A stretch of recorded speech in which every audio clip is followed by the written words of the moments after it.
County police filed charges today in a 9-car pileup in Churchill last year. They say the truck driver that caused the collision failed to make sure the vehicle was safe before heading out.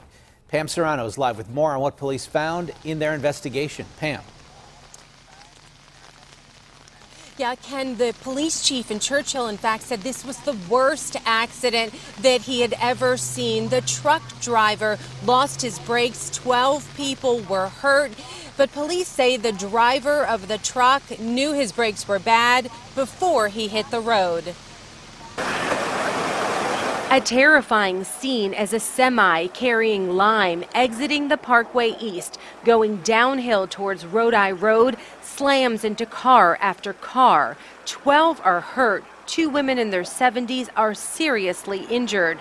The driver telling police his brakes gave way. No charges were filed then, November 17, 2017, in Churchill, but charges have been filed now. We do have an arrest warrant for him. We've been in contact with the West Virginia State Police. We've tried to make contact with him, but have been unsuccessful. Charged in this accident, 55-year-old Paul Martin Taylor of Randolph, West Virginia, a driver for Hinkle Trucking out of Riverton, West Virginia. Taylor is charged with recklessly endangering another person, aggravated assault by vehicle, causing or risking a catastrophe. Charges.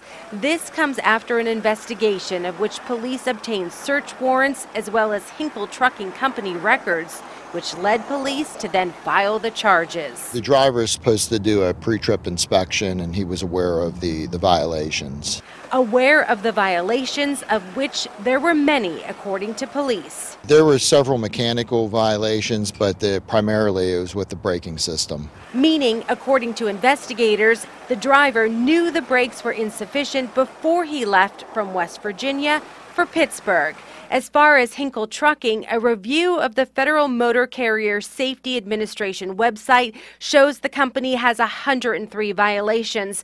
Many involve safety, vehicle inspection, and maintenance. Most significantly, out of the 37 vehicle inspections, there are 23 vehicle maintenance violations. Even still, the truck driver, police say, is the responsible party here because of the mandatory pre-trip inspections drivers need to do before hitting the road to prevent a catastrophe or near catastrophe like the one here in Churchill. Now, that's not to say that charges could not be potentially filed against the company down the road in civil court. That remains to be seen. But right now, police need your help looking for the driver of that truck. His name is Paul Martin Taylor. We do not have a picture of him, but he is described as 5'11", 160 pounds. He has brown eyes. County police say if you know his whereabouts, please call their tip line, 1-833-ALL-TIPS. Also, you can contact County Police on their social media sites. We're live tonight at County Police Headquarters. Pam Surano, KDKA News.